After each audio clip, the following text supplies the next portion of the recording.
दुनिया के समीकरण बहुत तेजी से बदल रहे हैं, इतनी तेजी से जितना शायद किसी ने सोचा ना होगा। 240 का नंबर देखकर जो लोग मोदी को कमजोर बताने लगे थे, वो देख चुके कि मोदी कैसे कमबैक करते हैं। जो लोग ट्रंप को कमबैक करता देखकर घबराए थे, उनकी घबराहट अब और बढ़ गई है। जिस तरह से डोनाल्ड ट्रंप एक के बाद एक फैसले कर रहे हैं, और अब दुनिया के लिए सबसे बड़ा सवाल यह है कि क्या तीसरा विश्व युद्ध होगा, या फिर मोदी, ट्रंप और पुतिन मिलकर दुनिया को इस महासंकट से बाहर निकाल लाएंगे। क्योंकि इस वक्त दो ही तस्वीरों की चर्चा है बॉस। एक तो ट्रंप और जेलेंस्की के बीच जो व्हाइट हाउस में हुआ, मतलब ऐसा लगा कि बस मारपीट ही नहीं हुई, यही बहुत बड़ी बात थी। और दूसरा, आज जिस तरह से पीएम मोदी सारे घटनाक्रम के बीच आराम से गिर के जंगलों में फोटोशूट में बिजी थे। वो फोटो किसी और की खींच रहे थे, लेकिन फिल्म किसी और की बनाने की तैयारी चल रही थी। पीएम मोदी जितने कूल इन तस्वीरों में दिख रहे हैं, दुनिया का माहौल इतना कूल अभी है नहीं बॉस। और अमेरिका और यूक्रेन के बीच जो हुआ है, वो सिर्फ रूस, अमेरिका और यूक्रेन के बीच तक सीमित नहीं है, क्योंकि यहां से अगर युद्ध और तेज हुआ तो हम सब पर इसका असर पड़ेगा। आपकी नौकरी, आपके घर का बजट, सब पर इफेक्ट पड़ेगा। और इसलिए आज पाठशाला के इस पहले चैप्टर में समझना जरूरी है कि दुनिया में इस वक्त क्या माहौल बन रहा है, कैसे जेलेंस्की घुटनों पर आ गया है, मोदी ने अपना कौन सा दूत अमेरिका भेज दिया है, और ट्रंप पुतिन की क्या प्लानिंग चल रही है। जेलेंस्की की जोकरई और यूक्रेन की आजादी की लड़ाई का छिछला सच भी आपके सामने फुल एक्सपोज करेंगे आज। लेकिन पहले यह देखिए कि ट्रंप से भिड़ने के बाद जेलेंस्की को यूरोप का साथ मिला, लेकिन जल्दी ही जेलेंस्की को यह समझ आ गया कि यूरोप कुछ भी कर ले, भाई वो अमेरिका की जगह थोड़ी ले सकता है, और वो यूरोप अमेरिका के साथ भिड़ेगा भी नहीं। इसलिए आप देखिए कि ट्रंप से भिड़ने के बाद यूक्रेन के राष्ट्रपति के सुर फिर बदल गए। 2 दिन पहले जो जेलेंस्की अमेरिका को तेवर दिखा रहा था कि भाई मैं तो ऐसे ही आऊंगा, मैं तो ऐसे ही बोलूंगा, अब वो जेलेंस्की कह रहा है कि वो अमेरिका के महत्व को समझता है और वो अमेरिका के सपोर्ट के लिए उन्हें धन्यवाद दे रहा है। जेलेंस्की कह रहा है कि एक भी दिन ऐसा नहीं जब हमने अमेरिका का आभार ना जताया। वहां बैठ के तो तुम जो है तमाशा कर रहे थे, अब जब पता चल गया कि ये ट्रंप है, ये बाइडेन तो है नहीं, ये भाई तो छोड़ने के मूड में नहीं है, तो भाई साहब बता रहे, अरे बॉस, आपसे ज्यादा मोहब्बत, आपके देश से ज्यादा मोहब्बत में किसी से करता ही नहीं। यही बात तो जेलेंस्की को अमेरिका में जाकर ट्रंप को बोलनी थी, लेकिन तब भाई साहब तेवर में थे। अब समझ में आ गया कि भाई अमेरिका तो छोड़ रहा है साथ, अब कह रहे हैं कि हमारे झगड़े से तो रूस को फायदा होगा। यही दिक्कत है, जब आप कम विजन वाला नेता चुनते हैं तो वो उसको बाद में, कांड करने के बाद में समझ में आता कि अरे बॉस, हमसे तो कांड हो गया। इसलिए सोशल मीडिया में कई लोग लिखते हैं कि भाई नरेंद्र मोदी जैसा नेतृत्व भारत को मिला हुआ है, इसलिए भारत मजबूत स्थिति में है, नहीं तो ऐसा कुछ रहता हिसाब किताब वाला कोई नेता तो कांड ही था। अगर ट्रंप बुलाएंगे तो जेलेंस्की फिर से व्हाइट हाउस जाने को तैयार हो गए, लेकिन जब नेता छिछली सोच और विजन वाला हो, दूसरों का पपेट बना हो, तो उसकी समझ कितनी कम होती, काम करती है, इसका उदाहरण ये जेलेंस्की। आज एक एक डिटेल कायदे से आपको समझाऊंगा, लेकिन पहले उस तमाशे की एक झलक दिखा दूं जो आज भी दुनिया में चर्चा का विषय बनी हुई है। Let's start from the beginning. Sure. First of all, during the war, everybody has problems. Even you, but you have nice ocean and don't feel now, but you will feel it in the future. God bless. You don't know that. God bless. You don't God know bless. that. You will not have a war. Don't tell us what we're going to feel.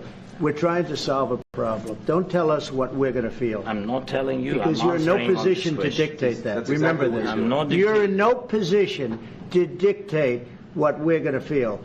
You We're will- going to feel very you will good. feel influenced. We're going to feel very I'm good and telling very you, strong. You will feel influenced. You're right now not in a very good position. You've allowed From the yourself very- to be in a from very the bad very position, beginning and he of the happens war. to be right about From the it. very beginning of the war. You're not Mr. in a Brown, good position. I You don't was have in the cards right now.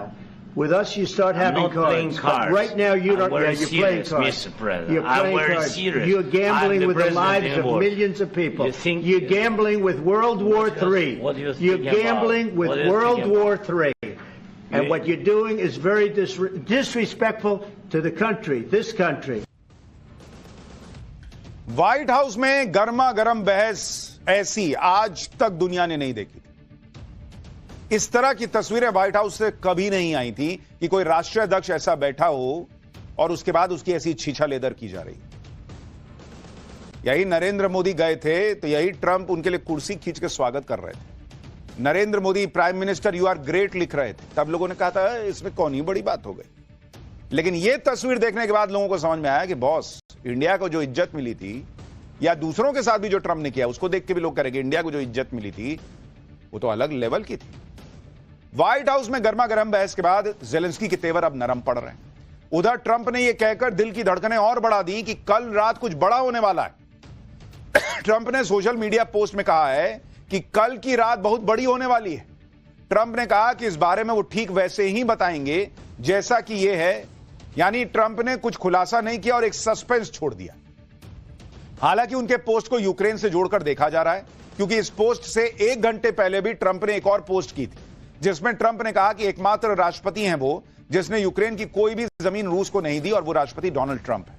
Trump ने कहा कि याद रखें कि जब कमजोर और अप्रभावी डेमोक्रेट आलोचना करते हैं, फेक न्यूज खुशी खुशी उनकी कही गई बात को सामने रख देती है। इसलिए ट्रंप के इस पोस्ट के बाद यह चर्चा तेज हो गई कि भाई अब ट्रंप कौन सा बम फोड़ने वाले हैं कल? क्या वो रूस के राष्ट्रपति पुतिन से मिलने वाले हैं? क्या वो जेलेंस्की को कोई बड़ा सबक सिखाने वाले हैं? क्या वो नेटो से अमेरिका को अलग करने वाले हैं? हालांकि जल्दी ही यह क्लियर हो जाएगा कि ट्रंप का सस्पेंस है क्या। संसद में ज्वाइंट सेशन को संबोधित करने को लेकर था यह सस्पेंस, और ट्रंप का यह दावा है कि वो इस संबोधन में बड़ा ऐलान करने वाले हैं। तो कल कुछ और बहुत बड़ा ट्रंप करने वाले हैं, यह तो क्लियर है। ट्रंप क्या करेंगे यह तो ट्रंप ही जानते हैं। जहां तक बात जेलेंस्की की है, तो वो अब अमेरिका का धन्यवाद कर रहे हैं। इसी बात के लिए ट्रंप ने जेलेंस्की को खरी खोटी सुनाई थी कि भाई इतना तुमको पैसा दिए, इतना तुमको लड़ने के लिए हथियार दिए, थैंक यू तो बोलो, और तुमको समझा रहे हैं कि ये कर लो तुम्हारे लिए ठीक है, तो तुम समझने को तैयार नहीं हो। रौला तुम्हारा इतना है जैसे अपने पैसे अपने हथियार से लड़ रहे हो, पैसा उधारी का, हथियार उधारी का, और उसके बाद लड़के चीता ऐसा बन रहे हो जैसे तुमने ही सब कुछ किया हो। लेकिन अब जेलेंस्की के सुर क्यों बदल गए, ये आपको आगे बताऊंगा। पहले देखिए कि जेलेंस्की ने पिछले 2 दिनों में कैसे बड़े बड़े ब्लंडर करके अपने देश और देश के लोगों को खतरे में डाल दिया। जेलेंस्की अमेरिका डील करने गए थे, आए क्या करके? झगड़ा।